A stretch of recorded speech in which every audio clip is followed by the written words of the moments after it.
Bu musulmon jamiyatiga nima bo'lyapti o'zi?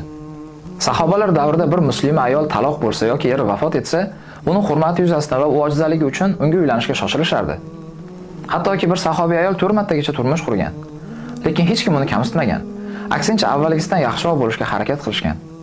Misol uchun, Atika bint Zayd radhiyallohu anha juda ham go'zal bo'lganlar. Ularga birinchi Abdulloh ibn Abu Bakr radhiyallohu anhu uylanishadi va bir-birlarini juda ham yaxshi ko'rishadi. Lekin u zot shahid bo'lishadi.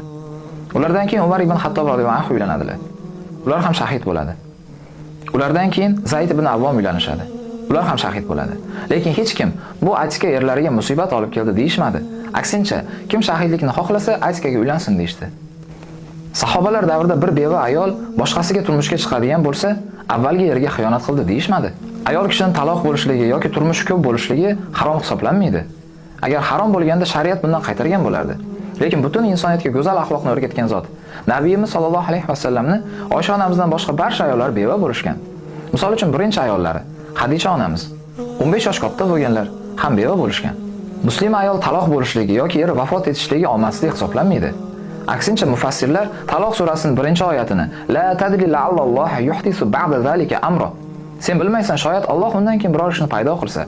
Mana shu oyatni dalil qilib aytishadiki, bu musibat emas, balki najot. Shuning uchun erdan taloq olgan yoki eri vafot etgan muslimalarga aytamizki, xavotir olmang. Balki bu ish sizga kelajakda saodat olib kelishi mumkin. Balki endigi er avvalgisidan yaxshiroq va solihroq bo'lishi mumkin. Balki kelayotgan kunlar oldingidan ko'ra baxtliroq bo'lishi mumkin. Va erkaklarga aytamizki, hozir oramizda shundaylar juda ham ko'paydi. Bevalarga yomon ko'z bilan qaraydigan yoki beva ayolga uylangan bo'lsa, unga xuddi ishlatilgan matoqdek muomala qiladiganlar. Bunday muomala qilish gunoh bo'ladi. Albatta bundan keyin u ayol o'zida kamsitishlikni, qo'rquvni his qiladi. Yoki shundaylar borki, ayoli avvalgi erini eslab qo'yadigan bo'lsa, unga yomon muomala qilishadi. Bunday erkaklar yoki o'zining erkakligiga shubhasi bor, yoki o'ziga ishonmasligini dalolat qiladi, xolos. Va esingizda bo'lsinki, haqiqiy erkaklargina muslimalarni ikrom qiladi. Pastlar esa ularni xorlaydi. Haqiqiy erkaklar ayolini go'zal so'z bilan qalbini xushnud qila oladi. Haqiqiy erkak ayolini sha'ni ustida g'azab qila oladi. Agar unday bo'lmasa, u hali komil erkak bo'lmabdi.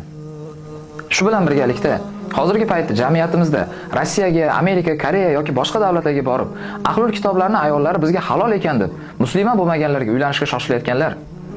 Jamiyatingizda muslimalar shu qadar ko'p bo'lgan paytda muslimalarga uylanish afzalroq bo'ladi. Ayol kishining holati o'sha jamiyatning holatini bildiradi.